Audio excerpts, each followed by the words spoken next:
बागमती संगम पे गंग चली उठो लो, हम लड़ते रहे भूलो, हम लड़ते रोलो।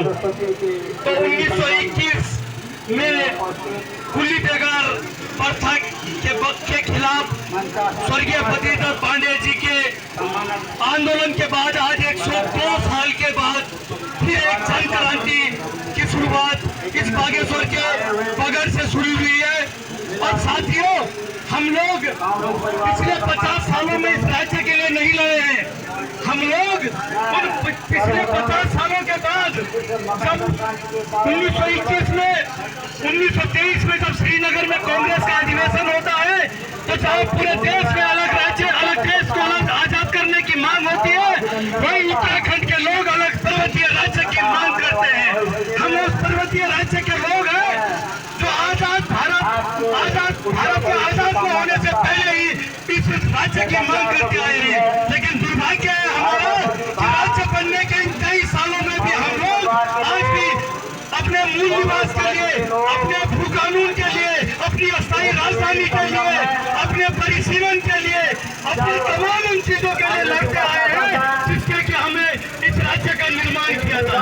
इस राज्य का निर्माण हमने सोचा कि उत्तर प्रदेश में बैठकर हम पर्वतीय क्षेत्र का विकास नहीं हो सकता, तो हमने हमारे पर्वतीय क्षेत्र के होंगे, हमारे पहाड़ के होंगे, जो हमारे पहाड़ के हिसाब से हमारी योजनाएं बनाएंगे। लेकिन साथियों, इसका ठीक उलट हुआ। हमारे लिए, हमारे इस क्षेत्र से, इस उत्तराखंड से हमारा पहले नाम छीन दिया गया। हमें उत्तराखंड से उत्तरांचल कर दिया गया। हम लोगों ने 5 साल से भी ज्यादा साल तक इसकी लड़ाई लड़ी, तब जाके हमारा मूल नाम उत्तराखंड मिला।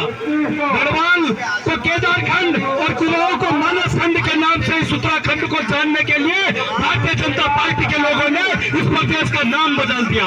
उसके बाद दूसरी लड़ाई आती है कि हमारी जो अस्थायी राजधानी है, हम लोगों ने राज्य बनने से पहले 1992 में ये प्रदेश पहला प्रदेश है जिसने कहा कि चंद्र सिंह गढ़वाली के नाम से चंद्रनगर हमारी राजधानी होगी।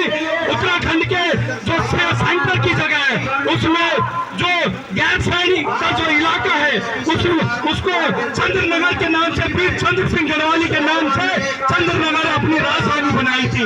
लेकिन भारतीय जनता पार्टी के लोगों के द्वारा उसमें बड़ी वो किया गया और हमारी अस्थायी राजधानी देहरादून बना गई। उसके बाद आता है मूल निवास। मूल निवास और हमारे जो भू कानून है, उसके खिलाफ इन राजनीतिक दलों के द्वारा समय समय पर हमारे साथ छल किया गया। साथियों, अब एक और लड़ाई होनी है, जो होना है परिसीमन। जो 2026 के बाद जो परिसीमन होना है, उसमें पर्वतीय क्षेत्र की सीटें और कम हो जाएंगी, इस पहाड़ बनाम मैदान की लड़ाई शुरू हो जाएगी।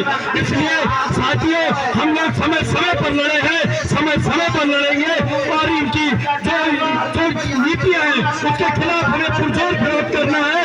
इसके लिए हम लोग कहेंगे कि राहुल की रवानी बदलेगी, राहुल की रवानी बदलेगी, सतलुज का मुआवजा बदलेगा, गर्जोश में तेरे होश रहा तकदीर का जामा बदलेगा। बेजार ना हो, बेजार ना हो, ये सारा फसाना बदलेगा। कुछ तुम बदलो, कुछ हम बदले, तब तो ये जमाना बदलेगा। जय भारत, जय उत्तराखंड। बहुत बहुत धन्यवाद मनीष सुंदरियाल जी, आपने बहुत अच्छी